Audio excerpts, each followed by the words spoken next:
Detroit. Hey, howdy ho, Lions fans. Welcome to the Detroit Lions podcast. This is episode 485. It's really like probably 700 and something if we count all the ones that we didn't number, but we're here. We're real, and we got all your stuff going on. This is the Detroit Lions joint camp with the Jacksonville Jaguars, official Detroit Lions podcast for Reddit, and I am the sexiest man on the internet, Chris, with my good friend and just about as sexy co-host and good friend Jeff the Riz. Riston, how you doing, brother? Chris, I have Smoothie King. I'm awesome. Wait, are you feeling okay? You're not feeling it falling ill, are you? I hope not. It's not been a great physical health day. Let's hope the mental health stays up and it'll help. Sponsor here. Oh man, okay, we got a good show today. I'm sorry we're a little bit late. It's the only way. I apologize that we're a little late getting going. Had a little bit of camera issues. I was so gorgeous, my camera couldn't even take it. But I couldn't see you. You were like invisible. It was weird. I saw your new background, by the way, which is phenomenal. Thank you. We'll have some fun with that this year. A little bit more, got a little bit of playing around together first week, but we got this. We got some fun stuff to do with that this year. We got it. We got a lot to talk about today. We're going to do our warm-ups like we do at the beginning of the show. Got a lot of announcements and news. Some of you may notice the daily DLP that's going down with Ash. You may have noticed the TikTok. Got a lot to talk about, lots of stuff, and more to come very soon that you don't even expect yet. Good stuff. So we're going to talk about the warm-ups. We'll talk a little bit about that. We got Teddy Bridgewater making waves, preseason game 1 review, joint practices and camp review. Riz was there today. You can see a little bit of sun on his face, a little bit of reflection of the beauty of the day. We'll talk about some preseason injuries, give a little update on that, and a whole lot more. We got a great show lined up. Riz, are you ready to go, my man? Oh yeah, let's do it. Let's kick this off and break it down. All right. Quick chat from the chat. Is that sunburn or does this red skin relate to the gout? I'm not actually I'm in a very poorly lit little corner of my forward operating base, Canton here. I actually don't look as red as I appear on camera. Because I checked, because I would have actually put some I don't know. What's the opposite of blush? You take it away. Pancake? Is that it? Pancake? Or maybe. I don't know. It's like the big poof powder thing. I don't know. It's an all. I only wear makeup to concerts, so. Okay. All right, thank you, Wolf Holler 999 for the subscribe. You can join the cool folks and subscribe to the podcast, subscribe to the show on YouTube or wherever you find us, audio, video. Yes, thank you for that. I can't get us on OnlyFans, but we'll keep trying. You just get a subscription. We appreciate that. Do all those things. We appreciate it when you do that. That really, really helps us out. It's the beginning of the season. Like to get our nose out there for folks to find us, and you can help them find us by doing those likes and subscribes and all that stuff. Also, big thank you to our last super duper chatter, Larry Wilson. Thank you, sir, for your last super chat. All right, really quick, I want to talk about the logo. We talk about this for a couple weeks now. I think we should have pretty much everyone covered. End of this month, we're going to change the audio podcast logo. Everything will be the same on YouTube for those folks, but those who listen to us only in your ears, we only come in your ear holes. We're going to look different. It's just a different graphic. Right. It's just going to the circle DLP with the football, the one that everyone knows. We're just unifying. It's unification, but we don't want to scare people away. Also, daily DLP. If you haven't noticed, one of the angriest Canadian this side of the border, Ash Thompson, Mr. Tweetson on the Twitter, has been doing daily, and he is going to do daily DLP 5 days a week, Monday through Friday, for the duration of the season for us. Really, really excited about his insights. If you like the numbers, if you like the details, and you like somebody to just have a little fun with you, don't take it personally. He's literally having fun with you. But Ash is absolutely your guy. He's a really, really smart cat. He is the sardonic master of the morning. I love it. Ooh. Love you, Ash. We have him. We have more coming too. You guys, this is a fire hose of content. I don't think your mouth can take it. Hopefully your ear holes can. We've got more coming. We haven't told you everything or near everything yet. Oh, I know. I know, and I'm excited. And let's just say that the intermingling between where I work for my day job and where I work on my side gig is coming together very nicely. It is. I should say one of my side gigs. I have several hats, none of which I'm wearing today. Yeah, no, there's a lot more content. We're looking at least likely 2 items a day. We're gonna have the weekly show, the post game show. We're talking about a post game show for preseason game 3, just as a dry run, and then we're also talking about it for the Thursday opening game. Even though it's late at night, I'm actually gonna be in a hotel for that one, so we might even just do a road show. Give it a shot. We'll see how it goes. It's no matter what, it'll be fun. So we got a lot going on there, a lot to think about, a lot of stuff going on. Got a lot with that and the dailies and a bunch of stuff coming. So keep your ear holes peeled. We're going to fill them up for you. Also want to talk about the Tickety Tockety. We've got a new TikTok. We fired it up. We got it going. And again, Ash, you want to say oh yeah. It's DET Lion Pod. This is news to me. I don't do TikTok. It's banned from my kids' phones, so I banned it for myself too. I didn't, because I didn't have the time to add another social on. I mean, I have enough to try to keep up with everything now and like a real job. And Ash is part of bringing on so much that he's bringing right now to the channel, and all the help that he's providing. It's giving us this option to do it. I'm going to have options to do a lot more content as well, thanks to Ash. He's kicked off our TikTok. You want to see the funny Ash? I'm telling you, the other side of him, it's hilarious. His TikTok is like a whole nother voice it's like a different person. It's freaking great. I laugh every single day when he puts those up. So we're on TikTok, DET Line Pod. Also, last thing we want to talk about, don't forget our fantasy football. Big fundraiser for us a year. Every top 4 people win prizes out of a 12-person league. It's a good time. Fantasy.DetroitLionsPodcast.com. I've heard there's a couple people that have had issues when it comes time to pay it, and I haven't been able to. 2 people have contacted me. I haven't been able to get through as to why Apple Pay always works, or maybe a different browser. We're still working on that, but for most people, it's working fine because they keep flying in. I'm getting all kinds of them. So if you have a little problem, try a little different way. All right, let's get into it. We will start out with warm-ups. First, Riz, I just got this. This is breaking. There's a thunderstorm warning right now for the area. Local counties. I see down on 4th Street, it's getting wet. I've heard some thunder. There's potential for lightning and wind. I want people to batten down the hatches. And don't worry, we will put the podcast in a small window in the corner. We're going to cut off so you can't see the down, the distance, the time, the quarter, or any stats. So you'll have that going. Oh, wait, hold on. No, the wind has died down. Okay, we've got another 45 minutes of coverage of no action here. Hold on tight. Oh my gosh, it may start sprinkling. Oh my god. Oh, Chris. So as you know, I went to college to become a TV weatherman, and I have been given an opportunity to play one on the radio, and I love it very much. I was in the press box, so we weren't watching the feed, so we didn't know in the press box. I mean, we knew the severe weather. I was sitting next to Eric Schlitt, and Eric Schlitt's neighbor like texted him, is like, "Are you in your basement?" I'm like, oh crap, okay, it's pretty bad out there. Everything was cool, but we didn't get that in the stadium, and thankfully, I mean, we could at one point hear the rain coming down on the top of Ford Field. It was quite the storm, but yeah, that was look. One of the key to having an FCC license is that you have to be in times of public safety and need, and that would be one of them when there's a severe weather warning, thunderstorm warning, or tornado warning. They are required by law to supersede all other programming. That's what they did. Did they go overboard with it? Hell yeah, they do. Weather people love being on camera. That's why I wanted to be one. Yeah, it's so true too, Riz. That is you to a T, man. It was. So I was watching. I didn't realize I could see it on NFL Plus. I found it on the internet. We'll just say it like that. And I was watching, and I started. It was so frustrating because they're like, well, they started and they went into it, and they're like, okay, we have some circulation, and they're like, well, no, it's gone. No, it's over. No, there's really nothing. But down here on 3rd Street, there's some wind. I mean, they started getting into like the street level mapping of like some wind and it's like, and everything of like note was gone. That's the time when they need to learn to shut up. I remember like I know they have to put the public emergency stuff on there. They have to cover it.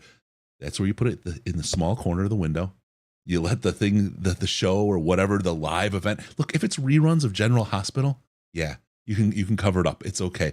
When it's like the first three games of the season, alliance of a team that has a real shot this year for a place that's starved for it, I'm sorry, get small in the corner. There's 103 other stations that are going to cover it.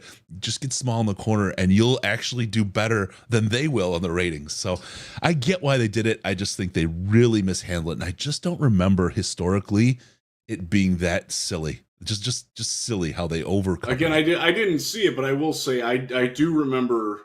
This is going way back. This is when I still lived in Cleveland and before the Browns left there. I do remember there was a blizzard one game, and the Browns were not playing at home. And I remember not being able to see that game. This is like 1990, 89, maybe 91, sometime in that general range.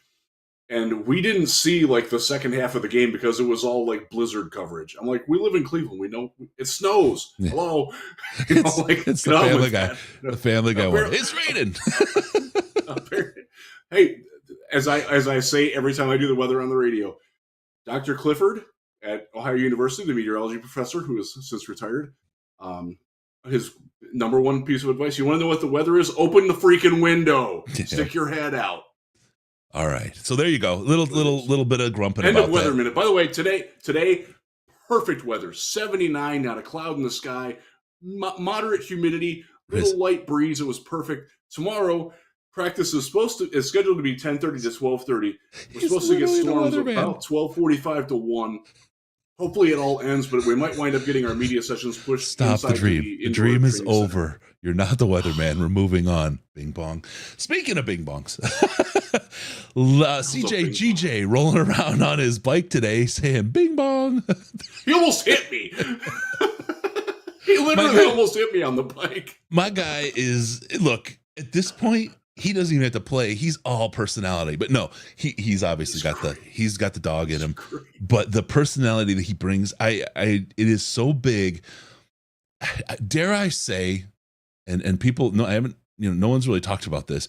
Dare I say, no one's gonna miss Jamal Williams with this personality around of CJ GJ. Nobody's like said, oh boy, where's that?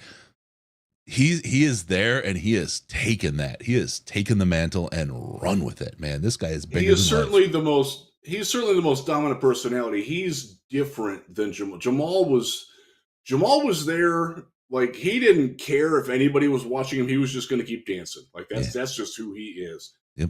I think CJ GJ is somebody who is aware of the crowd that he's in and with, and I think it's less innocent. More calculated. That doesn't mean that it's disingenuous or dishonest or not who he is, but I think he does understand when to play that up and turn up the volume on that a little bit. And he certainly did that today. It was really cool actually because he was giving his press conference and he was giving a little bit of love to Trevor Lawrence and a little bit of love to actually a lot of love to Calvin Ridley, and those two had a great battle today. And he mentions Ridley's name, and Ridley just happens to be walking by. So because the Jaguar team buses were like off to our right. If you're watching the interview on the Lions YouTube channel, their buses are maybe 25 yards to the right there, and Ridley's walking by, and they wound up giving like pleasantries to one another. It was pretty sweet. It was as I wrote earlier today, it's game respects game with them, and like they battled their asses off. They were in each other's faces a lot. But Ridley coming in, he's like, that's a good player right there. He talks too much though. And like we all just cracked up. It was perfect timing. But they wound up giving each other a lot of love and respect. And there was a lot of that between the teams today. Like they fought hard, but then they had some fun. And then so when he's done, so if you've been to training camp, the Lions have a security guard who rides around on the bike, that particular bike. I don't know his name, but Jamal Agnew, former Lion, current Jaguar, went over and was talking up with that guy and talking with a lot of the security guys. Like he's still very tight with a lot of the staffers, like not like the off-field people that you would never see or think about being with the Lions. And he's giving them love. And CJ just takes the bike and starts riding. He almost rode into me. He almost rode into Will Birchfield. Like, what the hell was that? Rode out onto the field and was just walking around yelling "bing bong" or "ping pong" or something. Bing bong. I don't know what it was, but it was funny, and it was very well received by his teammates, by the media, and by the passersby, the friends and family, and everything. Were just like, wow, what a guy. It was really cool. So the last time that he talked to the media, he was in a bad mood, and he let us know that. Today he was in a great mood, and he let us know that. And it was really, I don't know, Riz. He tried to run you over. I think that was more of his own relative unsteadiness on the bike. Oh, I shouldn't say much because I don't ride a bike very well at all either. There you go. All right, let's get into it. Let's get into the big stuff. Teddy Bridgewater already making waves. This is I loved the signing. I loved it. We talked about it at the podcast party, and I said that Teddy was gonna bring a lot if we were able to bring him in. He was, and there's a talk. Well, he didn't win in Miami. Yeah, you're right. Goff wasn't winning in LA when he got here either. But Teddy Bridgewater brings a lot, and he brings a great presence. But there's the thing, and it's funny because it was almost a throwaway comment at the end of the interview where he talks about wanting to mentor and really drive and help JMO. And people have really spun up on that on kind of two sides of it. JMO, he is one heck of a polarizing figure. You got people who will defend him no matter what, and you got people that are frustrated with him no matter what, already calling him. But it's probably the same people that called Hutchinson Bustinson last year potentially, but we'll see. There's some people that are out earlier than others, but Teddy coming in saying he wanted to work with him, that is exactly the kind of presence you want from a veteran backup quarterback. It doesn't have anything to do with JMO. I don't care who your rookie is. Your rookie wide receiver, which is what JMO effectively is, because he didn't play for a year really. He needs some mentorship, and he's got a guy in Teddy Bridgewater who can help him out a great deal, can teach him a lot about it, being a football player, being a member of the NFL, how to be in the game. Yep, being a pro. And Teddy brings that for JMO, and he accepted that role and owned that role, and he said he was there to make Jared Goff better as well. Exactly what you want. And I'm telling you, Teddy was a hell of an addition. Love everything I've seen, and I really didn't even think twice about what he said about specifically about JMO. I just think that's him being a great teammate. He's not there just for JMO, and I think a lot of people misconstrued that comment or drove it into something that it wasn't. You're right, Chris. I saw him working with Sam Laporta today.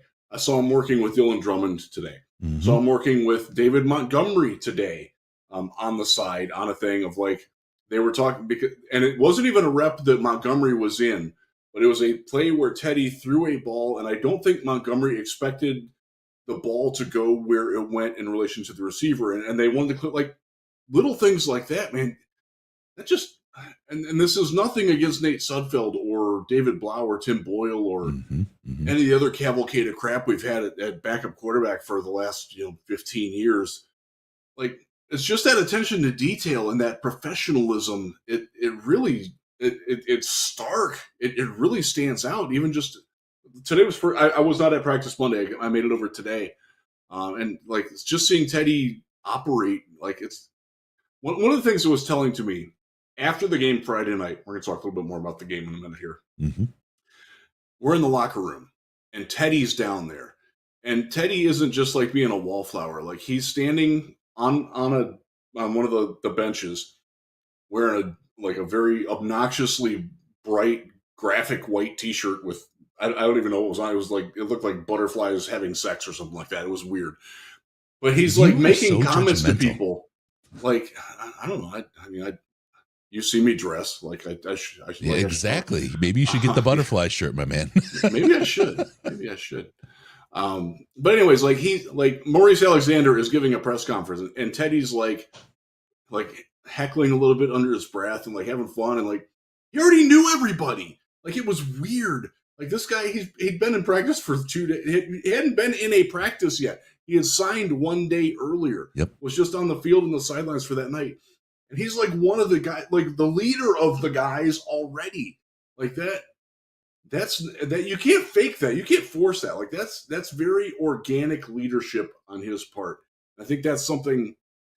I mean, based on today, he probably offers a lot more in that than he does in the field because today, quite frankly, Nate Sudfeld was better than him throwing the football.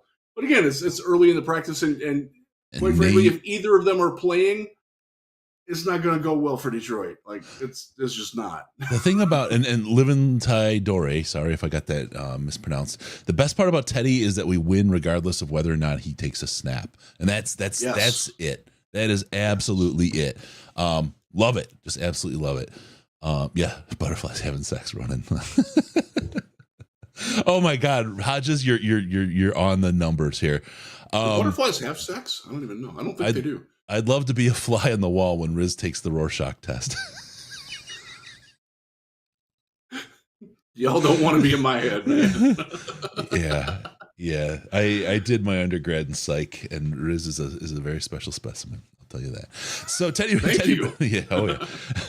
Teddy Bridgewater making waves, looking good. Love that we signed him at $2.5 million, guaranteed, 5 at the tops with all everything made. Worth every damn penny. Yep, absolutely. Teddy Bridgewater, we'd like to say to you, welcome to Detroit. That's right. All right, moving on. Preseason game 1 recap and takeaways. I think the most important part about that game, Riz, is the absolute irresponsible stupidity that I had in town putting money down on a preseason game. You don't even know who's really playing even, but I won, baby. I won. I bet the money line straight, and I won my money. And I mean, I didn't bet a lot. I mean, but I won $50, so I'll take it. So I'll just say that the over on the game was 37.5, and it went to 37. Yeah. I was sweating a little bit. Lions straight up on the money line. That was me, buddy. I got that.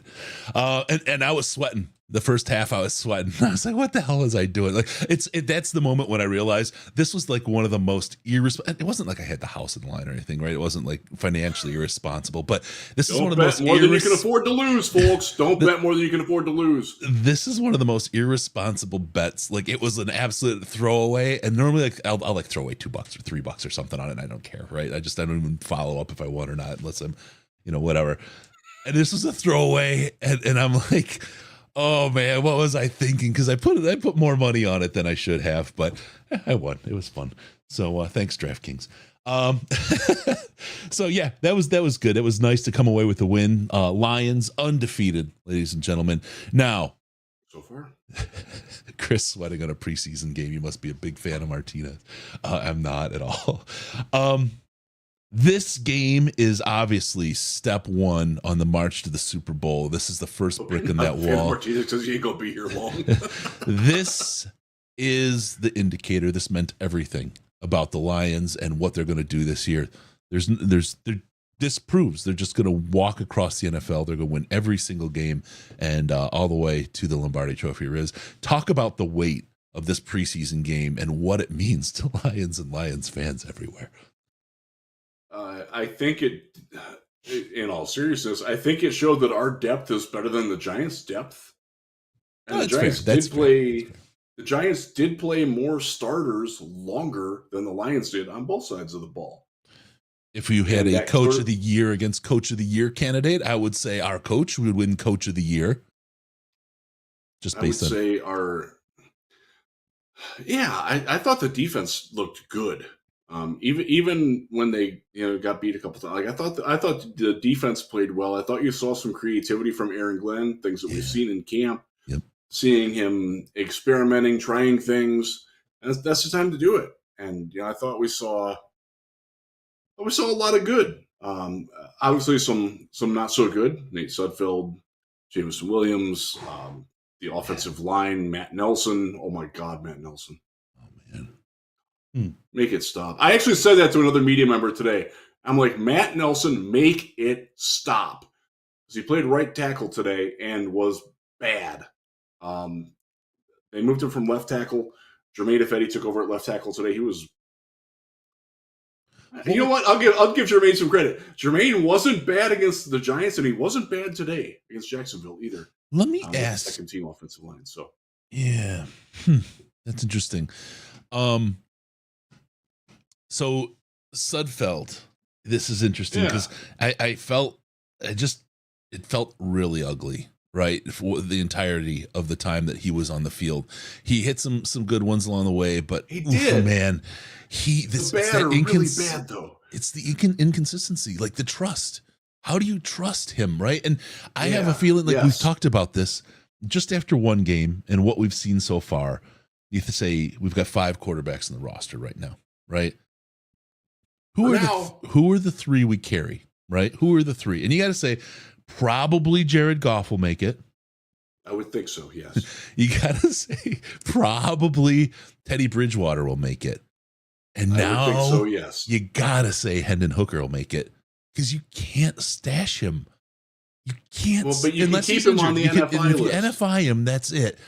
But if you keep him on the NFI list, he's got to be out for 6 weeks. Or 4 weeks. Yeah. So it's not like tragic. It's not like the season ending. And so Nate, right now, I feel like Nate will get held on to, but he's the inevitable casualty, right? Right now, my guess would be that Sudfeld does in fact stay on the opening 53 until Hooker gets activated, and then he goes bye-bye. Yeah. Adrian Martinez is not an NFL quarterback, not in any semblance of an NFL quarterback. Sudfeld to me, and I went through this with Kevin Hogan in Cleveland, a guy who was generally okay, acceptable, did some things, but when he didn't, it was really, really bad. And that's what Nate Sudfeld reminds me of. Because today in practice, he was really good for like 85 to 90% of the plays today. Like he looked good. Like he's okay. Yeah, more of that. But then the bad was like, dude, how do you miss that? Like how do you not make that throw? Yep. Why do you do that? Why do you make that like there? And like you said, Chris, he's unreliable. It's untrustworthy. Yeah. And you cannot live with that in your backup quarterback. What do you want from your backup quarterback? You want a guy that you can come in and you know exactly what you're going to get from him because you have to change your offense so he can run it. Exactly. Because he can't do what Jared Goff does. Teddy Bridgewater can't do what Jared Goff does. He can't. He just can't. And that's not anything bad about Teddy either. It's different. Yep. And you need somebody that can come in, especially with this offense, and just keep the trains running on time. And it's great when they're running, but every now and then when you're running into the tunnel wall, you can't have that, man. You just can't. Yep. David Barnett, the game of rookies and backups. Was I wrong by thinking our O-line depth looked bad? No, David, you were not wrong at all. We have been Riz has been screaming it. I've been talking about it. It is bad, and that is the weak spot of this team this year. That O-line depth we saw in this preseason game, as Riz alluded to earlier, the depth, the second and thirds that we have are actually they're better than the Giants. They're probably maybe even better quality than we thought, and they're definitely better than we've had in recent memory for a long time. That's really, really good. Except at O-line, that is an absolute unmitigated disaster waiting to happen. I'm a little, I guess, terrified is the word. By the way, that's not just a Detroit issue. If you watch any of the rest of the preseason, every team is really struggling with offensive line depth right now. Yep. If you watch the USFL or the XFL, you will note that just about every team, their weak link was the offensive line. Yep. And I know people are out there, you got to go, like, there's nobody to get, folks. There's nobody out there. I saw Greg Little got cut yesterday, second-round pick out of Ole Miss. He's atrocious. Like, he doesn't belong on an XFL field. And people are like, you got to go get him. Like, no, he's not better than what you got. Like, there's just no help available. You just got to pray that the injuries don't hit hard and that Hank Fraley can cobble together enough aspirin and spit to get anybody that does get hurt back on the field or get their backup through it. We talked about this with Blandino when we took him on the apology tour through Detroit a couple years ago. The way the game is going is the rules just favor the defensive, and the athleticism favors the defensive lineman so much that you're pool, if you will, of top quality, effective NFL O linemen has shrunk to where there's not enough for 32 teams, much less for backups. It is absolutely nerve-wracking to potentially lose one of your linemen in the NFL. I want to ask really quick, Riz, just what you're saying. Colby Sorsdahl, I'm really interested in how he's growing and how he's developing, because I think the plan is that he's going to be one of those guys that kind of builds up. What are you seeing out of him? How have you seen him develop so far this year? He is primarily the second team left guard. He comes in when Jonah goes out, you can tell that he's a rookie, and you can tell that he played tackle before, because one of the things that happens when you're a tackle is that your first inclination is to rise up and get back on your heels just a little bit. When you're a guard, you don't really do that. You just sort of anchor. And he's still struggling with that footwork transition of moving from the outside to the inside, being a little bit more. You got to be more aggressive with your hands when you're inside. And he's learning that. He's certainly worth developing, like no question about it. Yep. But he's probably not a guy that you want to see on the field in 2023. If I'm being honest, I would rather have Awosika right now. And by the way, he played pretty well today. He also looked pretty good last week in the joint practices. He is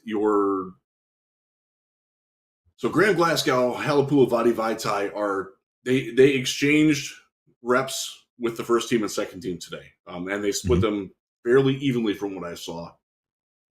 My take is that Big V will win that job because he can only play guard, and the way that Frank Ragnow is with his toe, like you never know, you've got to have a backup center, and Graham Glasgow can play backup center. That's the guy. Now, he was rotten at center in Denver. You got to throw that in.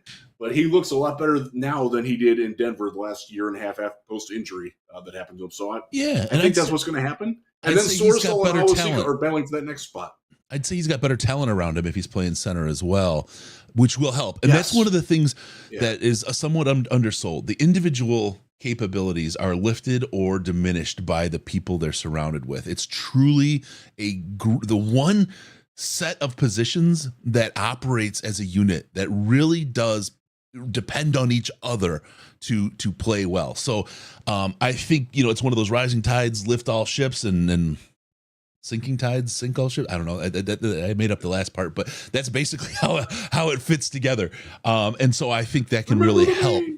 I can help because the difference in the O-line, if Ragnow was go down and you put Graham Glasgow in there as center, the difference in the people that Graham is playing with, if the rest of the starters are there, is definitely elevated a significant amount above the line that was in Denver. So I think that will help him a lot. Yeah, I would agree. And also it's been posited that Big V can go back to playing right tackle if somehow Panay gets hurt. Y'all remember before Panay, y'all wanted to kill Vite. Like, you didn't want him just off the team. You wanted him dead, hard, feathered, and punished for his crimes against football humanity when he played right tackle for the Lions. So don't go down that road, folks. He's not better at it now. Jermaine Ifedi will be your backup swing tackle. That's my prediction right now, and I'm growing to be better okay with that. Bobby Hart, you can't say Bobby Hart false start. We have to say that twice today. Name's so nice, you got to say it twice. I don't think he's long for Detroit. Could be wrong. Yeah. He's playing left guard and right guard and not doing particularly well at either of them. Yeah, he has not played tackle yet that I've seen. I've been there for 3 of his 4 practices, and he has not taken a single tackle rep in any of the practices or the preseason game that I've been in. So one more quick, he's not an option there. One more really quick piece I want to return to on the offense. He's improved. He's good. Is Nate Sudfeld. One of the commenters, and I'm sorry, you went by and I didn't catch your name. I don't remember it. But I do remember your comment saying that Nate had a couple, there was a couple that were dropped. Is he getting a little bit of a bad rap? And I said, go back to the shorts when he was signed. Riz did one. He was probably an unhealthy amount of angry when we signed Sudfeld this year. Like the question, he asked, "What the hell are we doing at quarterback? Is there even a plan?" I think or something to that effect. That sounds like me. Nate Sudfeld. If you've watched him in practice or in camp so far this year, yes, a couple people did drop some balls, right? But we're playing with B level and C level talent, right? Is on as receivers. So let's remember what we're dealing with. Hold on. And when you go watch him in camp and you see what's happening, the exact same issue with inconsistency has plagued him.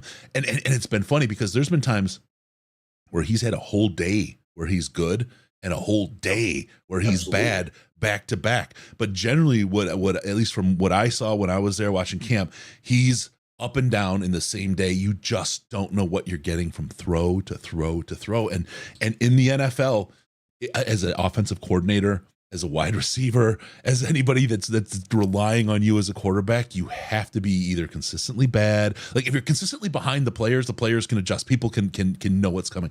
They have no idea that you pick one pellet out of a shotgun blast, and that's what his throw is. It's this huge possibility. This huge cone of uncertainty of where the ball's going to be when Nate Sudfeld throws it. I wish it wasn't that way. Nate's a nice guy, a really good guy, and all that. He doesn't have that top 32, top 64 kind of quarterback level talent for the NFL. It stinks. It stinks because he's a nice enough guy. He's on that fringe of being like a low end number 2, a high end number 3. And look, if you're getting your third quarterback in a season, your season's not going well. Unless you're San Francisco, which by the way cut him last year to keep Brock Purdy. Smart move on their part. It's hard because you're right, Chris. He does make some good throws, and he is a good teammate. And Jared Goff clearly likes and respects him, and that does mean something. Yeah, if your starter and your backup quarterback don't get along, it's generally not good. Ask the Buccaneers about that. Ask the Rams about that before Stafford got there. Goff dealt with that there. That's one of the reasons why they got rid of him. And that's again not a Jared problem. That's more of a Ram culture problem. It's frustrating because so he does, to the drops point. JMO dropped the ball. I want to say that Cabinda's drop, which was awful, was from Sudfeld. It might have been from Martinez, but I think it was Sudfeld. Somebody else, was it Laporta that dropped the ball? He dropped one today. I know. I got a line for you. The JMO, he one hands the catch in the end zone. So it's so bad with JMO that he catches something in the end zone. He only gets 2 points for it when everyone else gets 6. Isn't that crappy? Maybe if he'd use 2 hands, he'd get all 6 points. That when he caught that ball was the loudest I've heard Ford Field in a very long time. Now I don't typically go to regular season games. It's easier for me to cover them from home. But man, the cacophony. It was like Kid Rock just went out on stage at Woodstock '99 with the Bond, the fire going. Yeah. My name is like it blew up Ford Field. It was electrifying. It was great. We'll talk about the alternate broadcast, but I just so let's talk about the loudness of Ford Field before we get to the defense, because this is a really, really good part. What was her name in the I can't remember half the people that were in the alternate broadcast. She's great. She's a reporter from NFL Network. Was it Jamie Erdahl?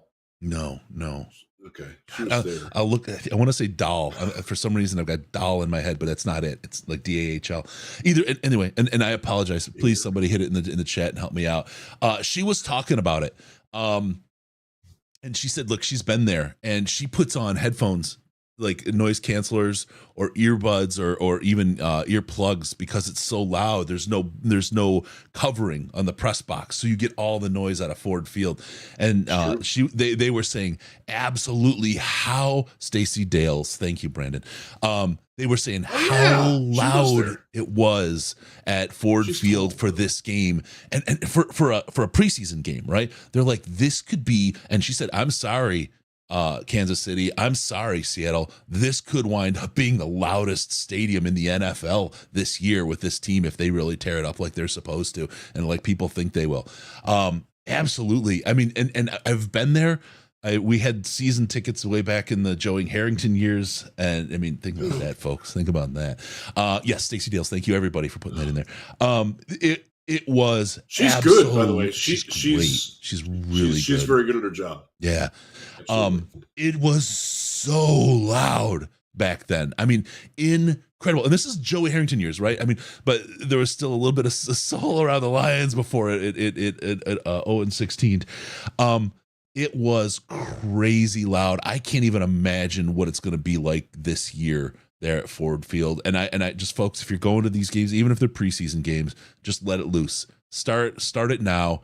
Get it going, and get the expectation for people that when they go see a game, it's going to be loud, and they're going to be loud for the Lions, because you can turn this home field advantage into something really, really special for this team. They said Dan Campbell was surprised that the Giants had to go to silent count in the preseason. He was like, I had never seen that before.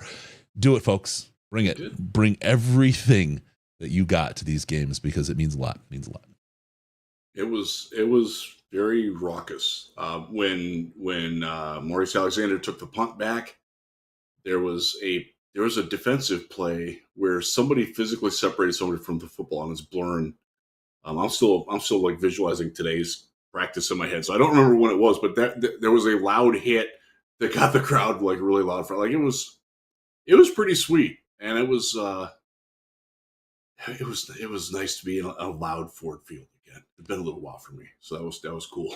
I hadn't been in Ford Field since before the pandemic, so It was cool to be back, cool to be up in the press box, cool to go into the locker room again, talk to some guys after the game, and I could get used to doing that again. Probably will. Be there Saturday, and I will be at the Seahawks game, the home opener, so it'll be fun. Let me hand this one to you. I want you to make this call, and just before we go to the defense, talk about special teams. Give a little juice to it to the man who won the game for those Detroit Lions out there. Let's give him some love, because he deserves it.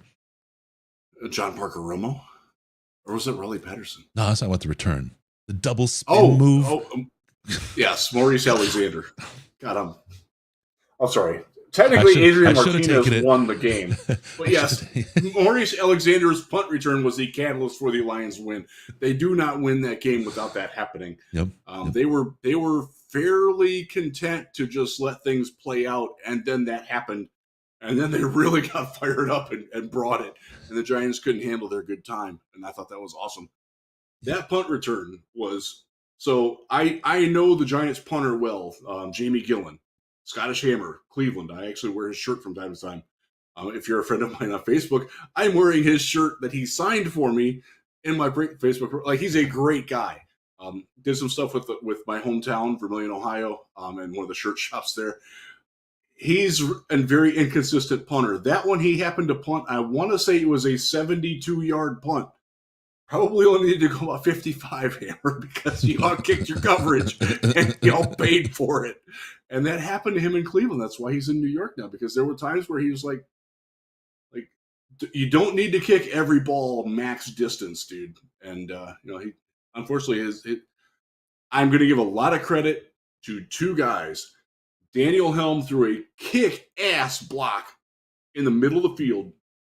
And then Alexander got the outside of that. He did his little circle spin move. And then, what's his name? 24. He's not on the team anymore. The cornerback that they cut made a sick block just ahead of that to set up the next one. And that was like they did the special teams units as a whole did a very nice job. I thought they were better than the Giants special teams throughout the week of practices, and they showed it again in the game.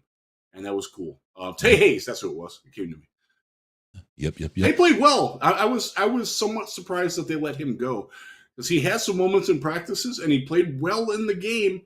But for whatever reason, he's no longer there. So now they have a new number 24, Colby Montgomery, who was guilty of a pass interference today, and also just got scorched on one route too. Yeah. So not sure they got better there, but no, not everything is always what it seems. I don't know the story behind it, but try to find out. Don Burr coming in with, imagine when we win week 1 versus KC and then Seattle has to come into town. That's going to be crazy. That will be absolutely crazy. Ward Gushy, why don't punters punt for the corners anymore? It's because they ain't no bitch. He actually, so Gillen actually did put that in the corner. He just put it way too far. Jack Fox is an exceptional coffin corner punter. He did miss one in the game, but by and large, he's really good at that. Yeah, absolutely. All right. We've talked about Khalif last week. We're going to just keep our love going for him. Let's get to the defense. I want to just start just kind of early in the game. We're going to talk about Khalif later for what he did today. Brian Branch. My love affair is starting to grow. He's so good. The dreams, the love, the unrequited love. Brian Branch out there, man, is absolutely he put on a pop that rattled the rafters in Ford Field. And some say they can still hear it today. They can still hear it in the rafters today. Brian Branch, wow. What Cole Beasley's ass, man. There's a lot of people that wanted to pop Cole Beasley's ass, and he did it. Cole Beasley still thinks he's retired as a result of that hit. He has no idea where he's at. That was crazy. That was I love it. Love to see it. That was all the juice that you expect from Branch. He's going to be he is a riser, man, and he's making me rise. I love seeing him out there. He is so smooth. It's very rare you see him take a false step, use more energy than is needed, doesn't step in the bucket when he has to go forward. That's a big thing for safeties. If you want to know why Kirby Joseph has gotten better, is that they've coached that out of him. Give Brian Duker, the DB's coach, a lot of when Kirby Joseph was at Illinois, he was a bucket stepper, serial bucket stepper. They've coached that out of him. That's the sort of player development that's going on in Detroit that you don't see in a lot of other teams. Kirby's going to be a star in part because of that, because he doesn't have to take that extra little half step count to break on the ball. Like it's the little things like that I love to notice about this team. Their attention to coaching detail and teaching is so exceptional. And you're seeing it with Branch already. Like Branch was really, really good at Alabama. Like there's no doubt about that. And very well coached at Alabama. Nick Saban, for all of his foibles, is an exceptional defensive backs coach. Mm-hmm. Probably the best that ever lived. Because that's his baby. And you do not see guys come out of Alabama in the secondary very often that aren't really well coached, that haven't maximized what they can do. Branch is really good, man. It's the concept of him like being sort of the utility back in the way that they have used Will Harris. Like, no, I've come a long way with Will Harris. I'd like to think, anyways. I've tried to give him as much credit as I humanly can after dogging him incessantly early on. There is a steep level between where Will Harris can play and what Brian Branch can do already. And the thing about, Alabama, they talk about it being a pro program. And it's like, yeah, you don't want an Alabama running back. You got Gibbs. But he was a Georgia Tech product. Because why? Because they get 157,000 touches, right? They kill him. Yeah. But man, that secondary. I mean, I was looking at Battle at safety. I really liked him a little bit later. Branch is just such a stud. Battle was a good player. Question from Loretto. Are the Lions going to play Branch in the dime against Mahomes?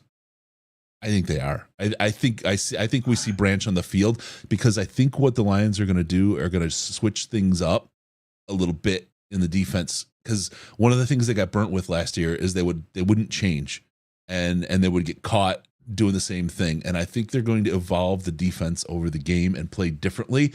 And a little bit like you see Ben Johnson doing, they're going to show tendencies and then they're going to flip the script on those tendencies. And then there's going to be confusion.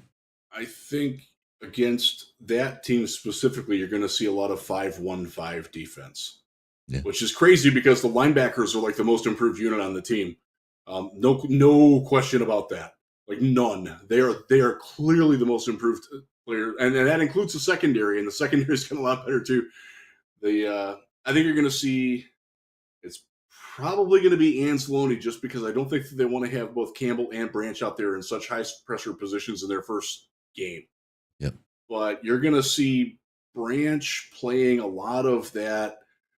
He might be a safety. He might be a slot. He might be your linebacker. If you're a Michigan fan, you'll remember Jabril Peppers being that guy. Yeah. You're going to see the Lions use him that way. And he has been used that way. He was used that way in practice today, in fact, as sort of your hybrid, like slot, nickel, corner, safety, outside linebacker. A defensive weapon. Yes. The people in Alabama, they call it the star. And South Carolina, they call it the star. He's very good at it. You come out of Alabama, you're a weapon on the Detroit Lions. Whether your name is Gibbs or Branch, offense, defense, either way, you're just a friggin' weapon. Don't worry about the position name. Yeah. Yeah, you're gonna see definitely some more creative looks from Aaron Glenn. He trusts his personnel more, but yeah, I think you're gonna see a little bit more of that that sort of creative flair. And Branch being versatile, GJ being versatile. Yep. Tracy Walker is versatile enough. Remember, he was drafted as an outside cornerback coming out of Ooh La La, and he's since become a safety. Did okay today. Not his best day, not his best camp. You can tell he missed some football last year. He's working that back out. Doesn't mean that he's bad. Doesn't mean that he needs to lose his job. Just means that he needs more reps of football coming back at it. But yeah, they with that and Kirby. Kirby's only a free safety. I say that like it's bad because he's really good at it. He's put Rodgers to bed. He's never going to be a guy that you want making one-on-one tackles because he's gotten better at it, but he had to get better at it. Yep. But like the rest of the secondary, they're Sutton can play inside, he can play outside. Jerry can play inside, he can play outside. Yeah. He's much better outside, obviously, but there's a lot of moving pieces and parts and mixing and matching that they can do based on the offensive personnel that's on the field, where they're not just going to be stuck with their base guys on the field because they don't trust who's behind them. Yep. And that's going to help the defense look a lot better. It doesn't mean that they're going to be, awesome at it. But I think you're going to see a lot more competence and a lot fewer breakdowns because of that. Because they're not going to be asking, what was his name? The slot from Kansas State who made it as an undrafted rookie the same year Jerry did. Parker. Mm-hmm. Parker, he couldn't cover fast guys in the slot. That's kind of a bad thing. Yeah. But they didn't have anybody else who could do it, so he had to just be out there and take it. Now they have, if they're putting I'm blanking on names now. Kansas City has a guy who played at Western Michigan a couple seasons ago. Rookie last year in the slot. He can fly. Yep. You can mix and match with him because then they're going to put Kelsey out there sometimes. Yeah. And you can move things around. The Lions are much better equipped to handle situations like that. Doesn't mean that they're going to slow them down because the Chiefs are a damn good offense. But against teams that don't have the breadth of weapons at their disposal that Mahomes does, and by the way, I think the first two games this year are the two best offenses they're going to see all season. Yeah. And it worries me that the fan reaction is going to be, oh my God, we gave up 60 points in those two games.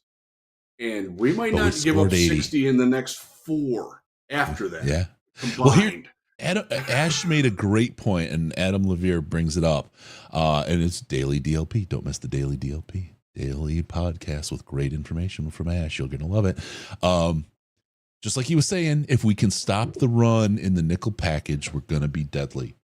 And that really is the key. That means if this team can stop the run, because we're going to run nickel and dime like crazy, right? Depending who we're playing. If we can stop the run in the nickel, if we can, no, this is an extreme, but if Carolina never happens again, right? We have a team that can go really, really deep into the playoffs. And that's what we're looking for, because this team is going to be relying on that nickel defense, the dime defense, big time for what we do. So keep your eyes open. This is, and I wouldn't, like you were saying, Riz, don't get too freaked out about the defense in the first 2 weeks. Just don't. It's okay. It's okay. Breathe. Seattle's really good, y'all. We saw it last year. Yep. Kansas City, they won the Super Bowl. I'm not sure that they lost anything on their offense. They're good, man. Yeah. But then you're getting into a schedule where they're playing teams that they match up much better against. And by the way, it's not just a Lions issue. Nobody matches up with Kansas City or Seattle very well. That's why those teams are good. Keep that in mind. Yep. There are teams that will not match up with Detroit very well. You know why? Because Detroit's really good. Yeah. Yeah. We're hitting that status. Steve Reiner, imagine a Jets-Lions Super Bowl where Kirby picks off Rodgers 3 times. Look, man, are you trying to make it last longer than 4 hours? Is that what you're doing here? Because I don't want to have to see a doctor tonight. I got to work tomorrow. That would be incredible. I'm so burned on Hard Knocks already, though, with the Rodgers show. It's like I could get over it, right? I could get over seeing Rodgers, but it is solely focused on him. It's like, okay, now it's too much, guys. Like you've got nothing else but this story.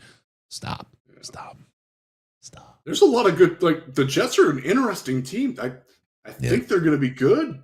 I do, like, independent of Aaron Rodgers. I think that's a good football team. They're an up and coming team. I think they're like where Detroit was going into last year. Interesting enough, being on Hard Knocks. Yep. Like they got a shot. Their division's brutal. That AFC East, man. Like I think all 4 of those teams are 9-8, 10-7 type teams. Even New England. I think New England's they're going to be better now that Patricia's gone. Yeah. They can't help it, but be better. All right, let's see. We've got anything else on the defense we want to talk? The Aquara brothers. We have to talk about Aquara. We do need to talk about the Aquaras because they were phenomenal at the end of the game. But there's the rub. They played the entire second half. They're in the game at the end of the game against guys that are not going to be on practice squads in 3 weeks. And yes, they did great against them. Damn straight, they're better. And that's the issue when we're talking about the roster bubble. And it's more with Julian than Romeo.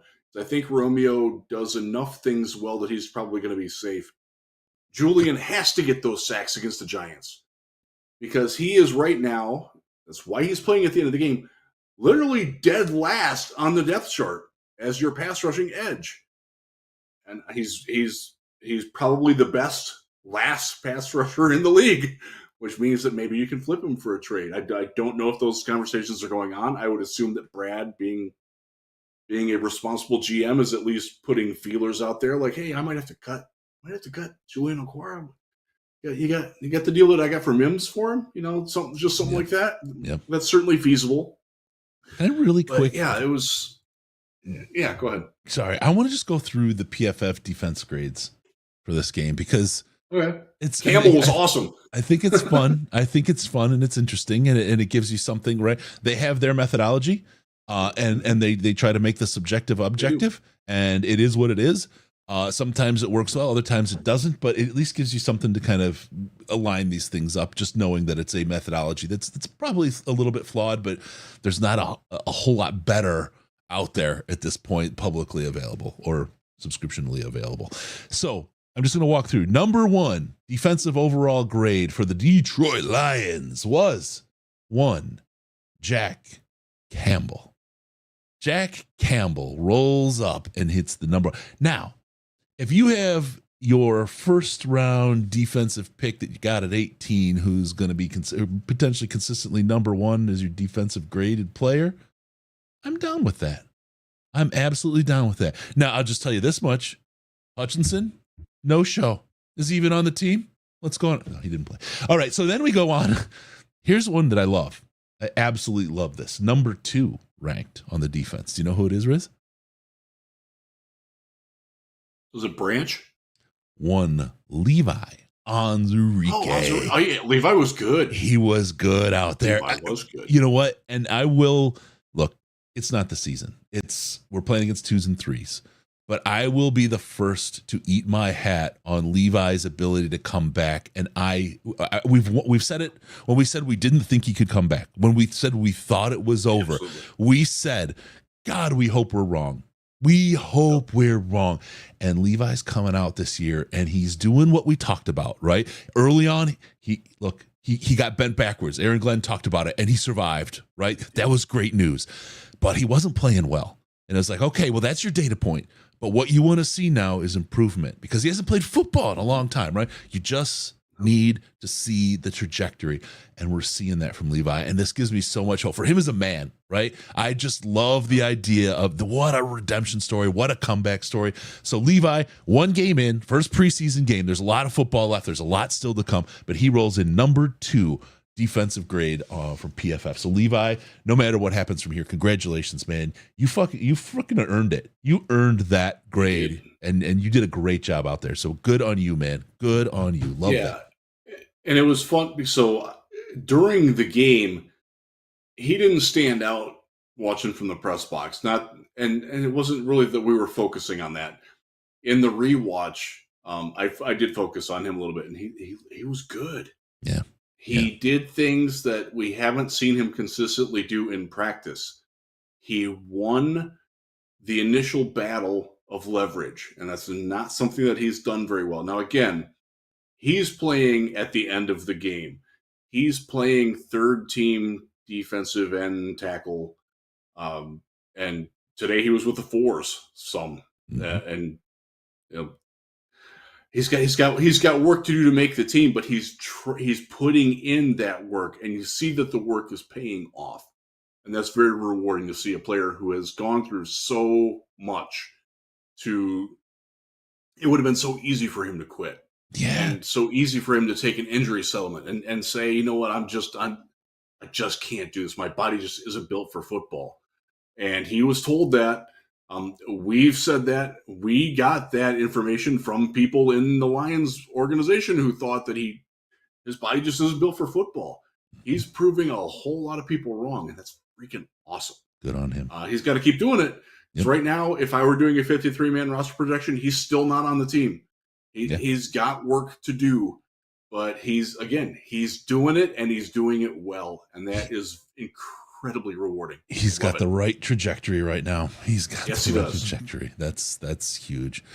I want number 3, the Kaminsky comes in number 3 ranked defensive player, played great out there. Hayes, number 4. And he's gone now. Yep. Derek Barnes comes in at number 5. Jalen Reeves-Maybin, number 6. Julian Okwara, number 7. I mean, he made some really splashy plays. He had 3 sacks. Yeah. Isn't that crazy? Brandon Joseph, number 8. Brian Branch, number 9. Joseph got the game-sealing interception. That certainly helped his case. Yeah. And that was like he just stood there and fair caught the ball. It wasn't like he did anything great. He's got a lot of work to do to make even the practice squad, quite frankly. I'm not sure he's going to make the practice squad. We'll see. Yep. Josh Paschal and James Houston tied for number 10. But if you go to pass rush, James Houston was number 2 right behind Julian Okwara. Makes sense. Really liked what Houston we saw out good. there. Yeah, Houston was good out there. Again, James Houston, the guy that would never play a snap in the NFL. That's right. He did. So there was that horn's going off in my head now. He made a play in that game that he had not ever done in a Lions uniform before. He was backside contain on a run, and the run came to him, and he held the contain. And the linebacker, I forget who it was, made the play because James Houston didn't try to dance around the block, didn't try to run around the block, didn't get pushed back by the block, stood his ground, did his job, and let his teammate come and make the play. That, to me, was as impressive of a play as what any of the pass rush things he does, because they have been stressing this over and over and over again. You cannot be just a pass rush specialist, because if you come into the game, they're going to run right at you. We've seen this time and time again across the NFL. It's something that Gray and I have talked about quite a bit behind the scenes. You've got to show that you can do more than that. And James Houston, to his credit, did that very well, I thought. I even tweeted about it during the game, how well he did that in the Giants game. Yep. Today was weird. I didn't really notice him that much today. So the way that the fields were set up was such that it was a lot easier for us to watch the Lions offense against the Jaguars defense than it was vice versa. But got some good notes out of today. But yeah, James Houston was impressive at doing more than just rushing the passer. And to me, that's a key to him playing. Instead of playing 8 to 10 snaps a game, maybe he can get out there for 20 to 30. And that's huge because he's really damn good at rushing the passer. That is, just for those who don't know, that horn is the James Houston Memorial Riz boat horn. It's supposed to be the Tommy Lee boat horn. Yeah, but it got, there was a big baseball play, but it's usually the Riz's right horn, but when he's wrong, it's also wrong. The one thing we've loved about Riz, and when it was still Case and I doing the show, Riz would come on and step up and say, "Guys, I was wrong." He would start out his segment with, "Guys, I was wrong." So we love it. We use the horn for when he's right and when he's wrong, because when you're wrong, you're wrong. You there's something about it. If you don't own up to it, you're Donald Trump. Like, you don't want to be that guy. There's something integrity. There's integrity in admitting you're wrong, and so many in this business don't. There you go. All right. That's never delete the tweet. Leave it out there. I'm sure. I'm sure Packers fans didn't want me to say so much about deleting tweets and last week, and now you're saying, we'll leave that go. We'll let that one lay there. I haven't deleted tweets. It was the eyeballs and about Teddy. Remember don't delete the tweet. You're a journalist. All right. There we go. All right. Let's move on to the next topic. We got a good one here. I love it. That's fun. Really quick, don't forget to like and subscribe. You know, this thing is telling me right here on the console for YouTube. Send them a commercial. It'd be a great time to insert ads. It says YouTube is nuts for that. It tells, and I'm sitting here ignoring it because I won't send ads out to you folks. If you join us for the live show, you don't get them. It can't help you on the other stuff. That's what you get. So sorry. Join us live. It's a lot of fun. But you know, the one thing you can do is help out in Super Chat. You can like. You can subscribe. That's a great way to get people to help us out. And then I won't send ads. You keep doing the likes and subscribes.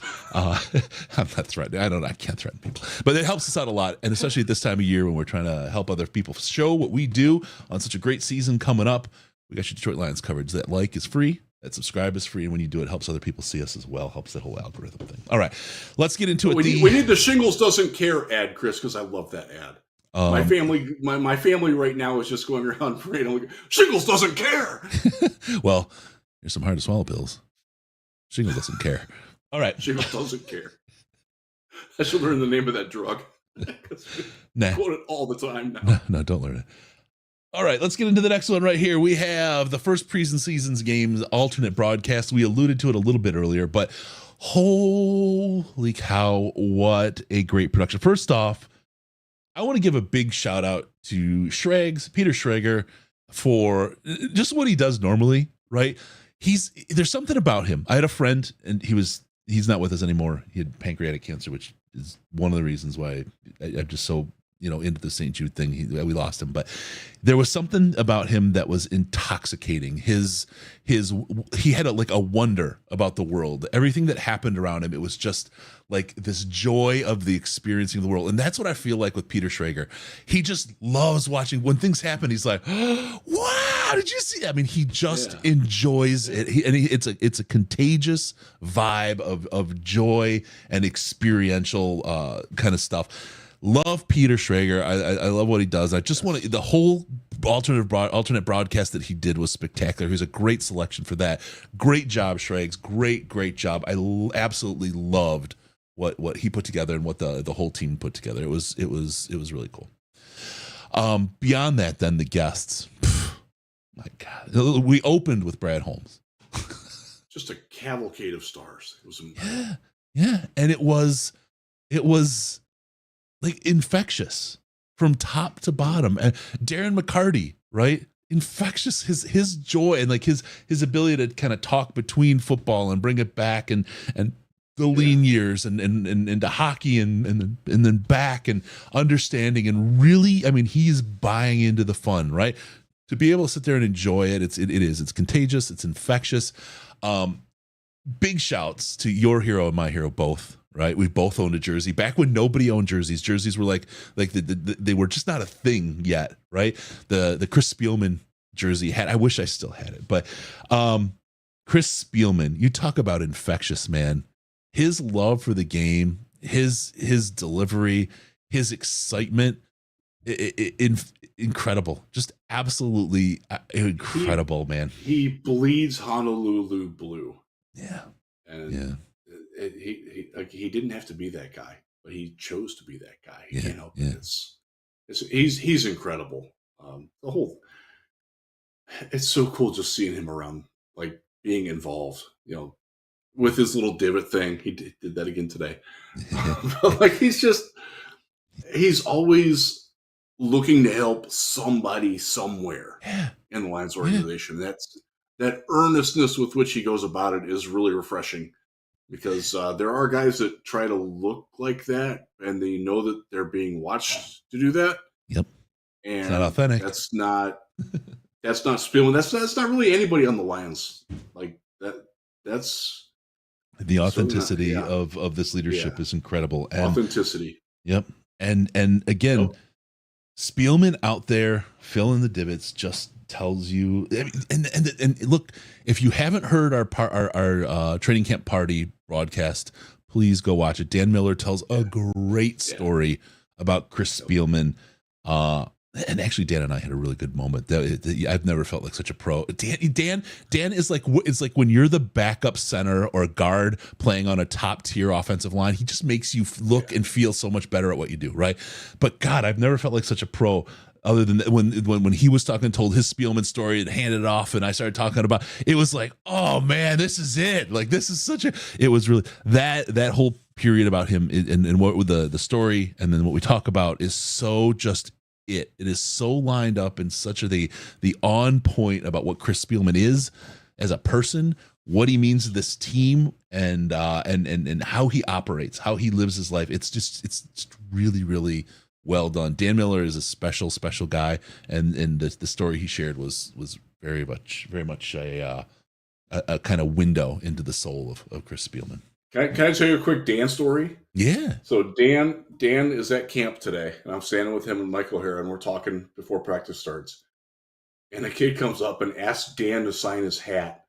And Dan is taken aback by it. Like, why would they want my, like, sincerely, like, why would they want my signature? I'm just a play-by, like, he doesn't understand how much impact he has on Lions fans' lives. We love you, Dan. I will tell you for good reason. Just so you guys know, Dan is really careful about. He doesn't want to. I think he's a little overly careful because I think he's a little self-conscious about understanding just how freaking good he is, right? Yes, and absolutely. He's super humble and he hates it on one hand, but I think he needs to hear it. And I'm playing psychologist on a podcast. Just let him know. Just let him know how good he is and how much you appreciate this guy because, like he's fantastic. He's fantastic. And just to hear him and how like humble and like he doesn't understand how good he is. And maybe he doesn't want to. Maybe it's what helps him stay hungry. I'm not sure, right? Maybe. But he's let him know. Just let him know how much you love him because we're lucky. We're lucky as fans to have Dan Miller doing the thing that he does for Lions and Lions fans and those broadcast views of him in the booth. I was talking to him about it and I was telling him how great those were. And he's like, God, I was nervous about that. I'm like, what do you mean? Like, Dan, it's great. He goes, yeah, but like, I mean, you standing up and cheering. He doesn't want the attention. He doesn't want to be the story. You standing there and cheering. You're there with me in the living room and seeing you do that. I know that you and I are standing up together when this happens, right? And he goes, yeah, I just don't feel like, I don't know if it's like, if people get into it, it's too much. He goes, but I couldn't do it any other way. That's just how I have to call it. And I am that excited when I see it. And he's like, and I'm like, that's it though, Dan. That's that genuineness of your love for the game and the plays and the excitement. That's what makes it so great. And he's just let him know how much you love him. Give it Dan because I really want to see more of that in the booth stuff because it's fantastic. He's so good. Fantastic. No one makes me want to cheer more. It was cool watching Lomas get announced that he was going to be put in the the pride. That was sweet. That was and that was awesome. something. No cheering in the press box. Every single person in the press box turned to our left and clapped and cheered for Lomas. Yeah. He deserves it. Yeah. It's an awesome, awesome moment. I never, like, I watch a game a second time or a third time sometimes, and I don't get up and I'm like, okay, I know what's going to happen. And I watch, I look at different angles. I get it, kind of my analysis brain goes. It's the only time that I can jump up, get goosebumps, cheer, get super excited for it again is when Dan's doing the calls. Like, I could watch something 3 years later and hear on like a highlight reel on the NFL Network on a 30 for 30. When I hear Dan call a touchdown, I'm ready to jump up because it was a touchdown. You know what I mean? It's infectious. There's just something about him that is just fantastic. Just love it, man. All right. Let's go. Let's get rocking and rolling here. We've got our alternate broadcast. I hope they keep doing it. I hope they make it available outside of the market. I hope if they don't, we find friends who have things like Discord or other means to share that with folks who are maybe not necessarily in the market, so we can see it live too. That would be fantastic, friends. This week's game will be broadcast live on the NFL Network. I Yes. don't know what that means for an alternate broadcast. We haven't heard anything about it yet. We didn't hear about last week's until 2 days before. Yep. I think we heard it last Wednesday, and the game was Friday. Saturday, 1 o'clock is this week's game.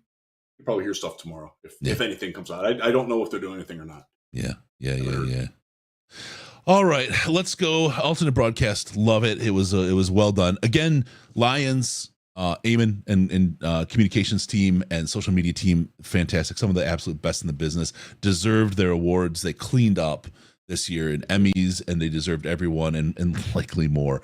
Incredible team they've been able to put together, and I'm super critical of media. You know that, Riz. I'm hypercritical of production quality. I've been on the wrong end of that before. Yeah. Of not, well, that besides just that, production quality, like the angles, I'm really like hyper focused on a lot of the hows it's done, and I can't criticize them other than the mics in the interview room. I cannot criticize that team. They are absolutely fantastic at what they do. Absolute professionals. So, all right. So we just real quick on that issue. We've had that conversation. Initially, the rejection was that it was a COVID legacy risk, and I totally get that. I don't want to touch a microphone that somebody melt to it. Like I'm fairly germophobic to begin with. Like, I'm one of those weirdos. I used to use hand sanitizer every time I filled up my gas tank, like in the 90s. Like, that's just who I am. But the way the room is laid out would be very difficult unless they had like a mic where they could have a control. Like, there's 3 rows of tables, and if you had the mic in the middle of the row, and it would be very nice in the front row where Dave Burkett sits, because Dave, I love you, man. But you got to talk louder. You really do. So shy, Dave. You can hit a button to make it so mic 1 goes on, or mic 2 goes on, or mic 3 goes on. Well, there you can see you can hear him running the pots up and down on it. Guys, I can help you. I'm telling you, I can make that work for you. I can do it for less than $1,000. I promise you. All right. Yeah, and I won't charge you. It would be welcome, because quite frankly, there are times I sit 2 or 3 chairs, depending on if a certain other free press member is there, down from Dave, and I can't always hear his questions. And I'm as close to him as Dan is. So, but that's who Dave is. And Dave generally asks pretty darn good questions. I commend him for that. He actually wasn't there this morning for the asking portion, and we were like, oh, okay, who's going to ask these questions now? He and Justin Rogers, who also likes to ask a lot of questions. Neither of them were at the Q&A this morning, or at Dan's press conference this morning. So we had to pick up some slack. I had a question ready to go, but they called time on me. I was going to ask him. I will try to ask it again tomorrow about how Dan feels that the defense is handling mobile quarterbacks, because they faced one last week in Daniel Jones, and they've got 2 of them this week in Jacksonville, in Trevor Lawrence and Nathan Rourke. Yeah. And something to point at. So if you hear that question tomorrow, it's me. Why not get a satellite mic, like one of the ones with one of those bowls? That's a parabolic. That's not quite what you want to do, Jeff, but I know what you're thinking, and that's you're getting in the, you want to think a little bit more shotgun, you want to think a little bit more angles, and I got them covered if they want to listen. All right, let's get moving. We're going to get to the next item on the list. Boom. Isn't that guy called the key grip in a movie thing? I think he's the boom operator. Okay. Boom, boom. Let's go back to my room. You can do it all night. All these It'll make you feel right. Oh. All right. What we saw in joint practice and camp this week. I want to start with David Montgomery. We touched on it a little bit last week. And he doesn't, with Gibbs there, he doesn't get a lot of the love, a lot of the conversation. When and I'm gonna reiterate for folks that are devoted listeners, you're gonna know I said this. David Montgomery has real hands. David Montgomery can catch the ball. I heard that he did it today. He absolutely has the ability. It's a very quiet skill. Nobody seems to talk about his ability to do that. I have an expectation that in the preseason games, in the scrimmages, you're not going to see a whole lot of that utilized, because there's going to be a point, and this is a Ben Johnson thing, where everybody's waiting for Gibbs to grab the pass as an offensive weapon. And they're looking at Montgomery sitting in the backfield, and all of a sudden, Montgomery's going to go out. He's going to wheel. He's going to slot. He's going to go out, and he's going to catch a ball, and he's going to just wreck people. And then Gibbs is going to run between the tackles, and defenses are going to have the wrong people in the wrong spot to try to stop those guys from doing that. This is a real. David Montgomery is a weapon because he's really good at that kind of dual threat thing, and because we have Jahmyr Gibbs. Just hang on. Monty's going to stay, I think, probably quiet until the season starts, and then you're going to find out the left-right cross jab that we have with this offense, because it's beautiful. Riz, am I wrong on Montgomery? No, he made a couple of very nice catches today, and the thing with him is when he's in space, you can't go low and tackle him because his thighs are huge, and he's got good leg churn. So if you're a defensive back out there, you gotta like size him up, stand him up, and wait for the cavalry to come. Very different than trying to tackle Jahmyr Gibbs. Mm-hmm. He's a load out there, and the Jaguars found that out today. I will give the Jaguars. The Jaguars have some linebackers, man, that can play. Devin Lloyd, really good player. Jared Goff found that out today.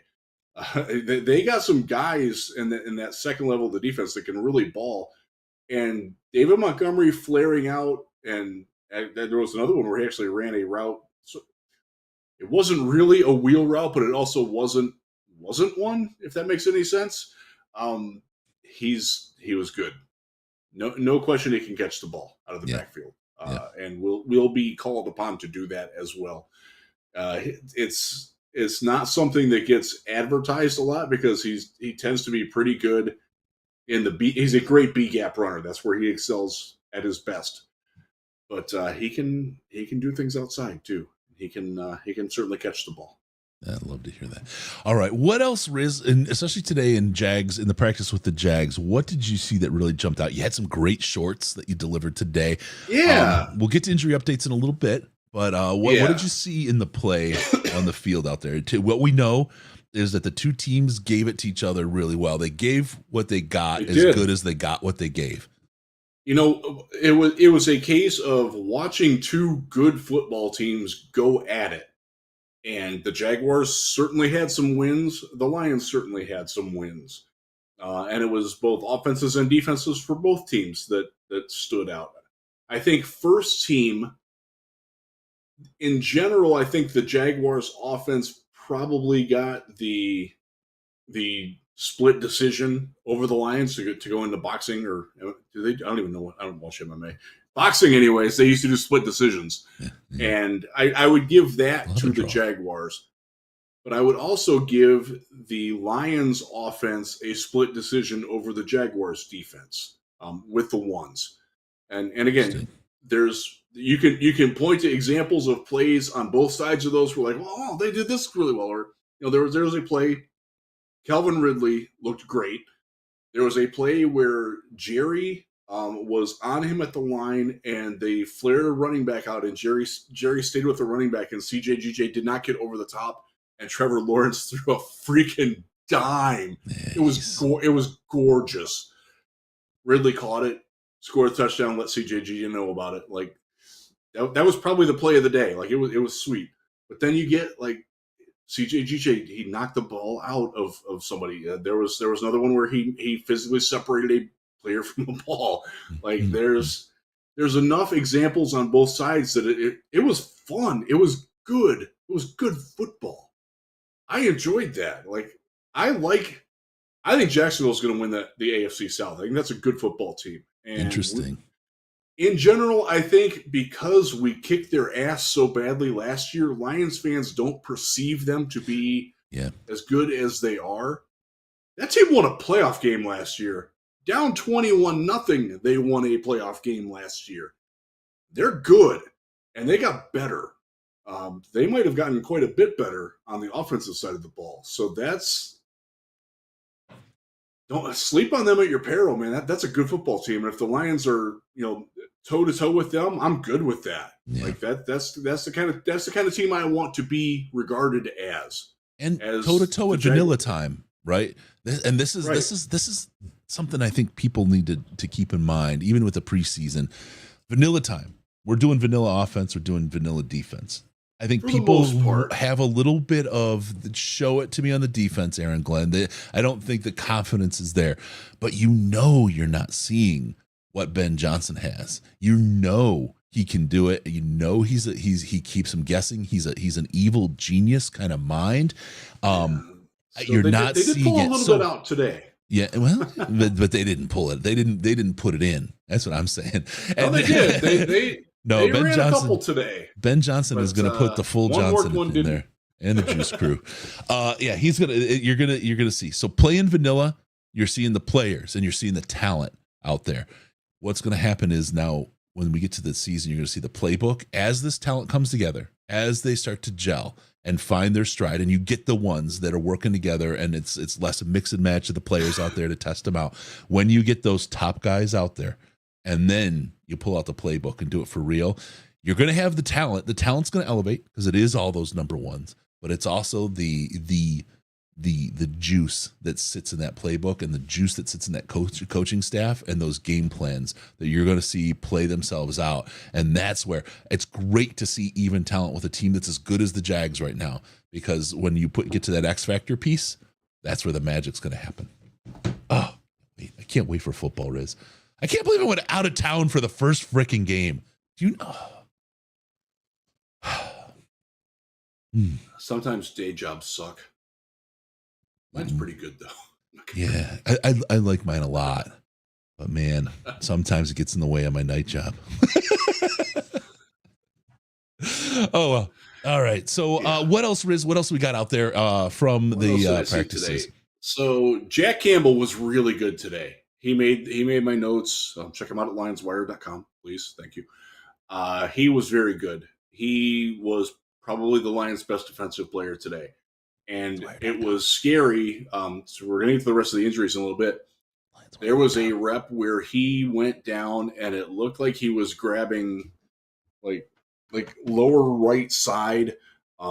He laid a big hit on their number 2 running back, whose name escapes me right now. But he's like stood him straight up, and then they blew the whistle, and Jack came off, and he's like, doubled over and went over to the side and was like holding at it. And he sat out the rest of that series. And then they went into special teams, and he was like in there as the left guard. And I'm like, okay, we're good. And then after that, he was phenomenal. So sometimes you get the injuries, and they're nothing at all. It's just like, it's a stinger. Bruce spleen happens. Like you can live with that. Liver shot takes you out for a bit, and then you get back. Yeah, and that happens a lot. That's why we try to be a little bit careful in the reporting on the injuries. But he was really good, man. Coverage, blitzing, reading his keys, making the plays, not ever being out of position. He was legit today. And again, Devin Lloyd on the other side for Jacksonville. That guy's really good. And Jack Campbell he's going to be right there with him. Yeah. Devin Lloyd's going to have a monster year. He made an interception today on Goff. I think Jared Goff is probably still wondering where the hell did he come from. Like it was quite a play. Goff did not have a great day. He missed some throws. There was one he had Daniel Helm, who's a tight end who's probably not going to make the team, running a seam route, and the Jaguars blew the coverage, and Helm had 10 to 15 yards wide open beyond him, and Goff missed him by 10. Like it was just an awful throw. It was uncharacteristic. It was one of those. I was standing with a couple other people, and we're looking at like, was that Goff that threw? That wasn't Sudfeld that threw that. Like it was very out of character. Just wasn't his best day. It happens. Threw one interception to Lloyd, threw another one that Lloyd should have caught. He actually like triple caught it, and then it fumbled away. Yeah. On the Goff thing, just so you know, yesterday was my birthday, and we went out and had some drinks, so I wouldn't expect to be touched. That'll do it. Yeah. That will do it. There you go. What else stood out? We could not watch the line. So where we are, if you've been to training camp and you're sitting in the giant grandstands, we are confined when on joint practices we don't have free reign. We are stuck in the end zone behind to the right of the field where you all are sitting. The VIP tent is down to our right, and we can't see the other end of the field. And the offensive line versus defensive line, all that stuff that was going on, the pit drills, is 120 yards away from us, and they're also angled perpendicular to us, so we really can't see it. So I defy you to find anybody who can tell you anything about how Aiden Hutchinson, Trayvon, like any of that went. Because if they did, they were either in the far end of the stands as uncredentialed media, which, by the way, is where Chris goes, and it's smart, and it's not a bad place to be. But if they're credentialed media and they're saying that, they're lying because they couldn't see squat down there. Squad guarantee douche. it. Yeah, that's maybe if you were on the. So there is another media area that's by the other VIP. It's by the family's tent.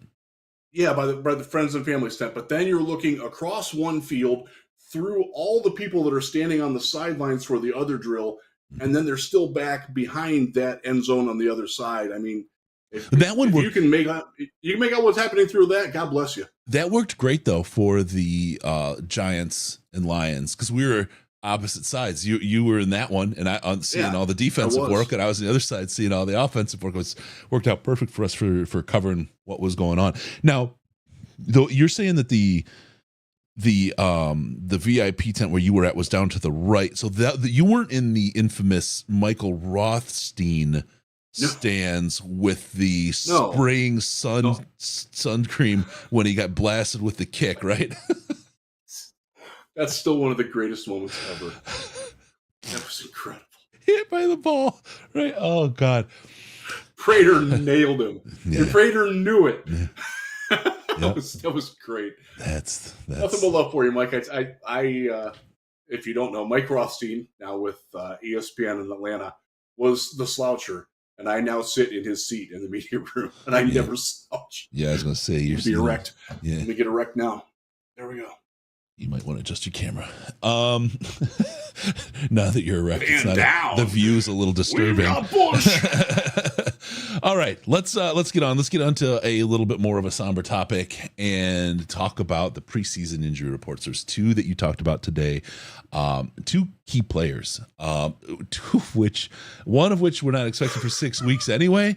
But with the other one is I saw somebody say it earlier. It's like Linus in a security blanket for Goff. Amon-Ra St. Brown went out a little injury. Here it didn't look like it was majorly serious though, Riz. No. So we didn't see what happened, but he in the first series of 7-on-7s, and they were going the other direction from us at that point. He came up and hopped off, and again, I didn't see it, and none of the people that I was standing with saw it either. They taped his ankle. He went back out. He tried to run some routes in the end zone on his own, and they're like, "You can just stay on the side." He didn't go back on the field, to my knowledge, and I didn't see him or hear it. I don't think he did the jugs machine today after practice. Because normally when you're there, you just hear it and you hear it and you hear it. And like it's when the player interviews are going on, and when we're talking to guys as they're coming off the field, we didn't hear it today. So I don't think it's major. Like he was running, he was cutting. It wasn't like he broke his ankle. Like it's one of those where I might not expect to see him tomorrow, and he wasn't going to play Saturday anyway. So let's wait until next week before we see anything. But I don't think that was serious at all. Just one of those things where and this was the angle that I used at Lionsworth too. We got to see the offense run without Amon-Ra St. Brown in it, and not so good. Could be better. I will say Khalif Raymond stepped up into the role. So he normally plays outside. He moved in to Amon-Ra's slot role, and the Jaguars couldn't handle him. He's just too fast. And he's a different style of receiver. Amon-Ra gets by on guile and precision and strength. And Khalif, just runs past you. Can set you up with his speed. He changes speeds masterfully. He did that today. And he toasted number 2 for the Jaguars on that. But, yeah, Khalif was great. Rest of the receivers, then you saw the problem that comes with the depth. Like, Marvin wasn't getting open. Josh Reynolds, not his best day. Sam Laporta, not his best day. Brock Wright, certainly not his best day. He really struggled against athletic linebackers, both in the run and pass game. Because Brock has looked great all at camp. He's he really has. Looked well. He's had a good camp. Done well, and it stinks to hear that he wasn't doing so well today. Yeah. So it didn't look at all serious for the way that he was working out afterwards. Now, the other one that we saw was Jameson Williams was running a corner route and came up 20 to 30 yards down the field, just instantly grabbed at the back of his right hamstring. And he got on the sideline, laid down with trainers. They tried to stretch him out for maybe 5 minutes, maybe. And then he walked off very slowly across the second field into the locker room, and we didn't see him again. Don't know. I watched the entire thing happen, and I didn't see any awkward step or anything, but I am certainly not a doctor or a kinesiologist, so it didn't look. I have literally seen a hamstring detach. I have seen a quad detach. This was nothing like that. It did seem. I know some people came back with on Twitter like, oh, could it be cramps? Like, it didn't have the feel of a cramp. Let's just hope that it's something minor because he still needs the reps. He did not have a good practice before that. There was a drill where they run. I forget what they call the drill, but there are 4 quarterbacks throwing, and they're all throwing 4 balls, and every receiver gets a ball. He was literally the only receiver that put a ball on the ground in that entire drill, and he also put another one on the ground later that hit him in both hands here. Both hands here, and rolled off of his knee and flew out. So he needs to work, and he's not going to get it. I'm going to guess that we don't see him tomorrow. He was supposed to play a lot Saturday. We'll see how that goes because he needs to be out there. He needs reps.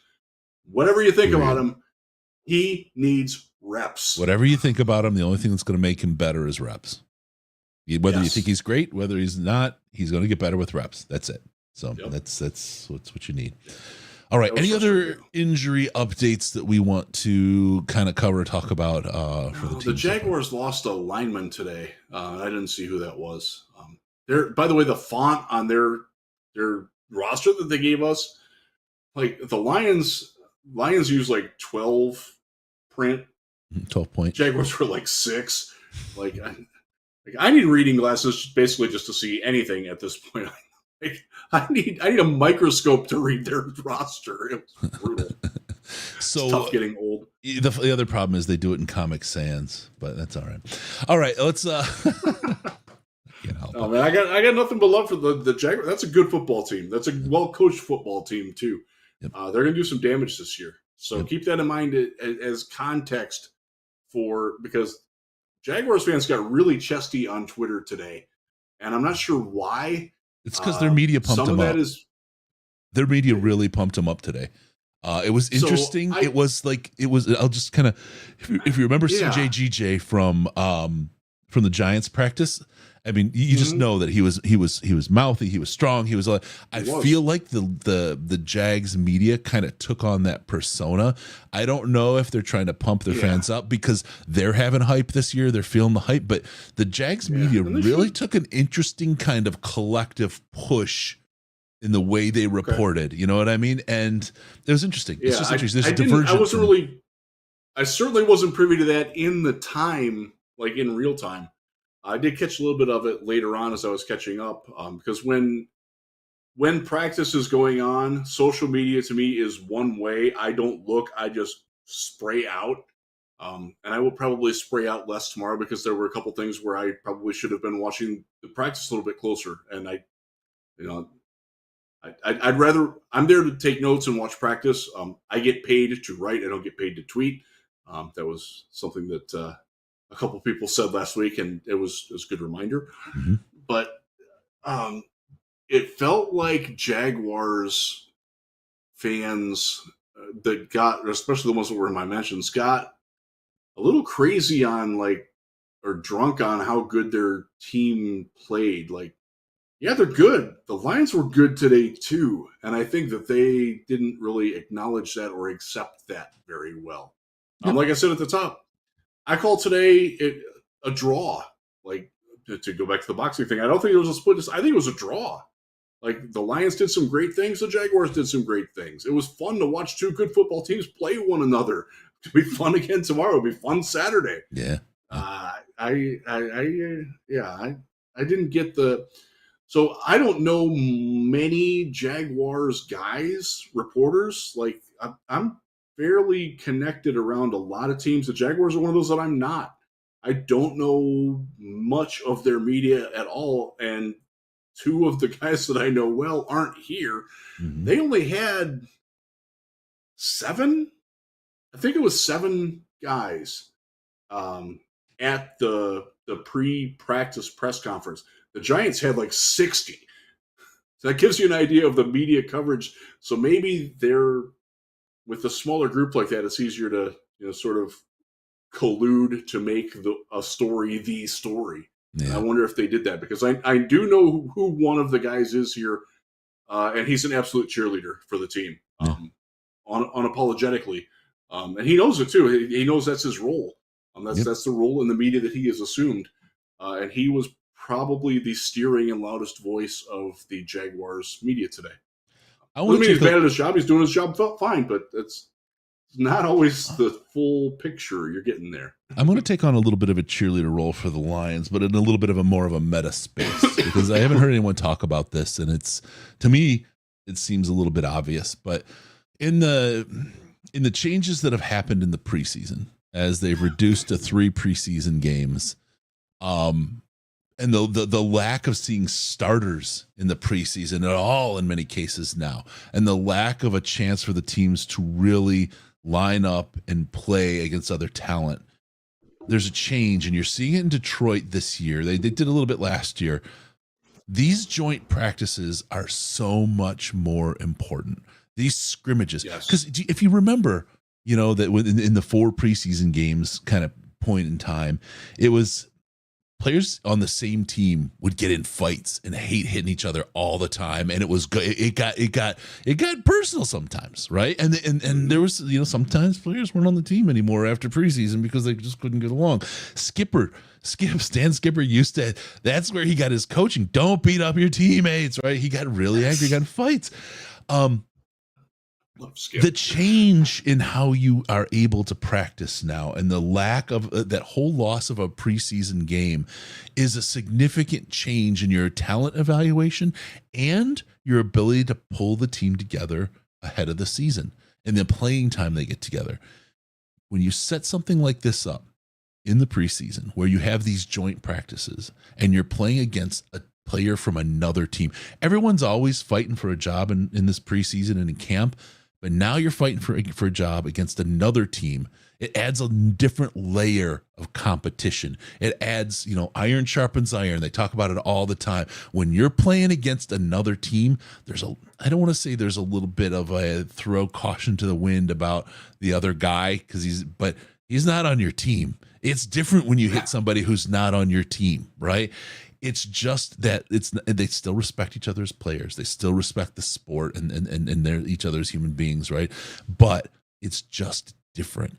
And being smart enough as a coaching staff to embrace the way they've done this for the training camp and the preseason, to have 2 weeks in a row playing against another team, they've effectively gotten themselves another game and a half of preseason practice against an NFL opponent that isn't themselves.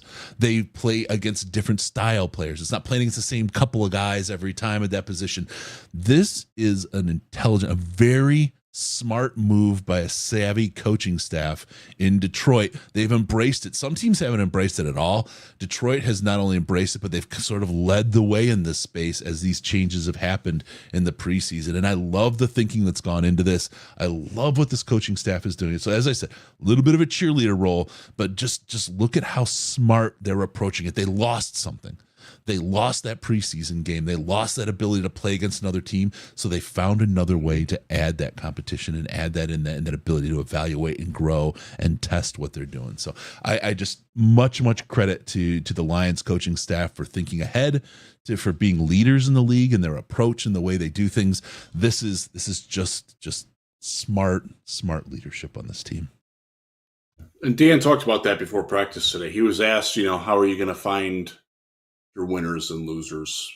That's not the right phrasing, and he's like, joint practices. Like, hello, that's why we're here. Yep. He's a major proponent for it, and you're going to see them do this year in, year out. You're seeing more and more teams doing more of it all the time, and it's something that's going to keep catching on. And if you're a fan, you got to love this year having two of them at home. Like, that's phenomenal. Probably not going to happen again. Like, you're probably going to have to go to Cleveland or Cincinnati or Indianapolis next year to do it, but maybe Pittsburgh, but hopefully not Buffalo. That's a long way.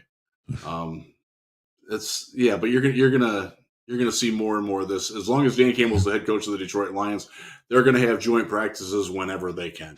And it's just like the idea that they cut out 2-a-days and people say, "Oh, you're going to get softer players." No, you're not. It's not what happened at all. I mean, the common wisdom was, "Oh, you're going to have guys coming in out of shape and they're soft." No, you had guys. The guys that came in that survived are the guys that worked hard all season on their own. The guys that had that dedication, that had that grit, if you will, that had that love of the game. And what's happened is the level of competition and the quality of players has risen as a result of the taking away the 2-a-days.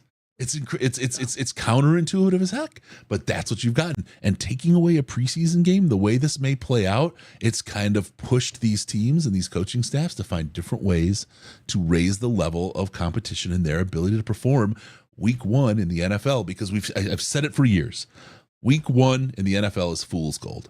It is almost a roll of the dice as to who could win a game, which is a great way to kind of walk into KC as an underdog, right? Because anything can kind of happen. Anything can happen. If you're going to face the Super Bowl champions as a team that won 9 wins as one of their best seasons in a couple of years, this is when to do it. Week one's when to do it. So this is great. This is I like how they're coming together. I like how they're thinking ahead and taking, what would be limiting factors normally and turning those into positives and ways to build and grow and innovate to a better quality product. So if they could only do that with the officials, we'd be in a great spot. Yeah, so the officials have been out, and if you were at practice today, you saw a crap ton of flags on the punt teams from both sides. The Jaguars, one player in specific, and I don't know who he is because I couldn't read his, really needs to stop blocking people out of bounds because he got flagged for it twice. Chase Lucas got flagged for running out of bounds on his own on purpose and going down and covering a kick. Not so good. He did not have a great day. He had a play where he should have had a tackle for loss, and he dove at feet that were no longer there, and it wound up being a pretty big gain. He's played better than I anticipated he would for the majority of camp. Today was not a good day for Chase Lucas. Yeah. At Chris from Don Burr. Is Tracy Walker officially our backup safety? Today, yes. He is. Yeah. When you turn in the starting roster, right? I don't know that he's the starter. Could he be potentially? That. If I'm the coaching staff, I need to see more out of him. I think he's got it, right? It's just he's missing.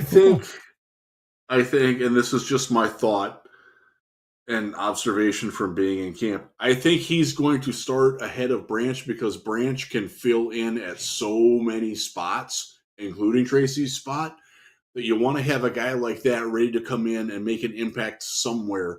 Whereas Tracy, when he's in the game, he is your low safety. In split safety, he is on the tight end side. Like, that's his role, and he's good at it.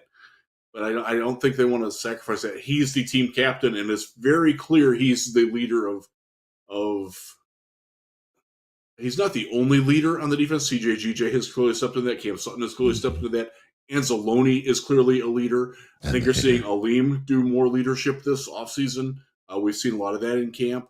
We've seen Josh Paschal step up in that capacity. But Tracy is the guy who's been there the longest, and that does mean something in the football world. It certainly means something in Dan Campbell's world. And Tracy, I think you're going to see Tracy out there a lot. Tracy's a lovable dude too, and you know what? He's a great guy, and like an ultimate family man out there too. You know what I mean? He's always got his kids. He's got his wife. About it, but he burns with the intensity, man. He's a good player. He's one of those guys that he loves what he does. Yes, but he also absolutely loves his family. And I'm not saying other guys don't love their family, but he truly, like, he is out there. His wife, his kids are out there after practice with him. Even when he goes signs, they hang with him. They're together. They're a tight group. They're a tight unit. My fam's like that. I get where he's at. I appreciate, that kind of closeness. So, all right. Anzalone's like that too. I'll share one quick cool moment after practice today. Anzalone and his family are out there. His wife's beautiful. His kids are beautiful. And Levi Onzarike is walking by, and then he starts talking to Alex, and Anzalone's kids just start using Levi as a jungle gym, and he loved it. And he played along. It was really cool to see. Like, awesome. It's the little moments like that, like where you appreciate how good of a teammate Alex Anzalone is, because he's like, are you okay with this? Like, yeah, man, this is cool, man. I like playing with Levi. You saw him smile. You saw the big kid come out in him. It was really cool. That's awesome. Little moments like that are that's what it's all about. And those are things that didn't happen from 2014 through 2020. Yeah. Either coach didn't happen. Question from Brandon Kerr. Chris and Jeff tagging on to what Don Burr asked. I just wanted to say the names. Who is the big nickel in the 3 safety set? That's Tracy. Yeah. All right. Let's move on to the next topic. Season for St. Jude. What? It's not hot sauce. It's not seasoning salt. It's not Lowry's, or it's not, what's that? Remember Accent, the MSG from back in the 70s? That stuff. That is not the season. Yes, I do. That is not. Shingles doesn't care. That is not the season we're talking about. We're up in the ante this year. St. Jude, we do it. We do our 24-hour broadcast. We're doing that. The 24-hour broadcast, that's still a thing. That is going to happen on November the 3rd and 4th. We're going for 24 hours for St. Jude. We will have an auction. We'll have some things along the way as well. We have a villain hoodie that we're gonna deliver. We've got a lot of good stuff. We've got signed shirts, Hank's shirts. The whole O-line and Hank Fraley have signed. Those will go up as well for auction. We'll have footballs. We'll have all that kind of great stuff up for auction for folks to raise money for St. Jude. But we're going to make it an entire season. this is a great season for the Lions. This is a great season for us. As you know, alluded to it a little bit earlier about what we're doing for St. Jude, and it's a really big thing for us. We're gonna push this and go with it this year. This week, we're gonna kick this off. We'll have a link where you can donate, and we're gonna have a bigger goal, folks. We cracked $100,000. It's $106,000 and change so far that we've raised for St. Jude so far. So cool. It's so cool. We want to add 50 grand to that this year, and we need you to do it. We need your help. You folks have been spectacular in helping us do this. Help these sick kids, their families in a time in the need. So really quickly, just want to tell you, we're this whole season, we're going for it for St. Jude, and we're going to see what we can do. We need your help to help us help these folks and get it over the finish line at the end of the season. So this is the first you'll hear about it. We'll have some stuff going on as the season goes on to help these folks, these families, get ahead and take care of their stuff with and just help them when they need it the most. I implore you, go back to St. Jude broadcasts from last year. We released the individual pieces. There's one, they all came out in early December. We talked to Mandy. It's my cousin. She lost her child. It is heart-wrenching, but kind of gives you a taste of why we're so focused on that story, man. Yeah. Yep. All right. So there you go. This is the season of St. Jude. We're dedicating this Lions season. We'll do some stuff with those sweet 1991. I've got one. It's all buried and stuff. Where is it? I can't get to it, man. I got so much stuff here right now. My son's going to college. I'm taking him Friday. We're moving him in, so I got a lot of stuff going on here. But the cool throwback retro 1991 NFC Central Champs shirts. Yeah, they're sweet. Go to DetroitLionsPodcast.com/store. You'll see them. They're really, there's men's and women's shirts. You've got some great women's styles there, so check those out. Florida man shows up. I'm not even gonna. All right. So with that last thing we want to talk about, quick topic, drives me nuts. Congratulations for everyone who gets to take advantage. Sunday ticket update. There's going to be student plans coming within the next week. I got conned into buying the non-refundable plan. Last year was the first year I could honestly use the student plan for Sunday ticket because my son's in college. They changed it over to YouTube TV, and they put this thing, buy it by like June 6th. You get $100 off. Otherwise, you're paying full price. Yeah. There's no student plan. That's it. I'm like, oh, man. And I waited to the last day, signed up and got it. And now they show up with a GD student plan that I could have got. You scam jam.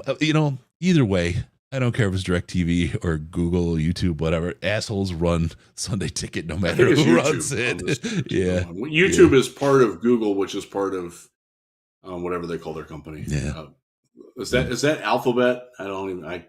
One of them's Meta, one of them's Alphabet, one of them's X, and I'm quite frankly I've confused them all.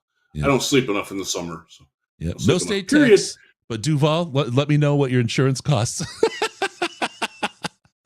All right, let's so Sunday ticket student plans are coming. Good stuff. Have enjoy the world. Seatbeltgang.com, all that. We got that going on. Riz. Harry did that today, by the way. He did a seatbelt today. He broke up a pass and nice. Broke it out. He's got some Tracy did it next to him. He's gonna be breaking out some new shirts next week. Jerry's going to be breaking out some new shirts next week, so keep your eyes open on the Seatbelt Gang crew. Also, don't forget about us on Patreon, patreon.com/Detroit Lions Podcast, patreon.com/Detroit Lions Podcast. If you donate as little as $5 a month or more, you get access to the Slack chat, which is the most wonderful, intelligent Lions chat on the internet. And it helps us do all the things. It helps us bring Ash. It helps us bring some really, really nice stuff coming your way, soon to be announced. Get ready. The fire hose, your cheeks are going to be popped out like a chipmunk that's full. We got a ton of content coming your way. Make sure to follow us on Twitter at Jeff Risden, as you see there, and at DET Lions Podcast. DET Lions Podcast. It's where the beauty comes to live, and we do it pants free.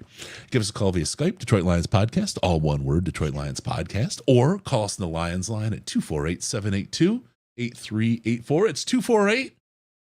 Do it, Riz. Rub you fug. There you go. All right. Be sure to go to Detroit Lions Podcast and subscribe to the podcast, because when you do that, the most magical thing happens. What happens, Riz? I get to come into your ear holes automatically. Yeah. Thank you for tuning in. We're going to see you next time on the Detroit Lions podcast. Remember, no pants, no toasters, no hot tubs. No problems, baby, because we are your Detroit Lions and Reddit connection. Thank you all for tuning in, turning on, and dropping out.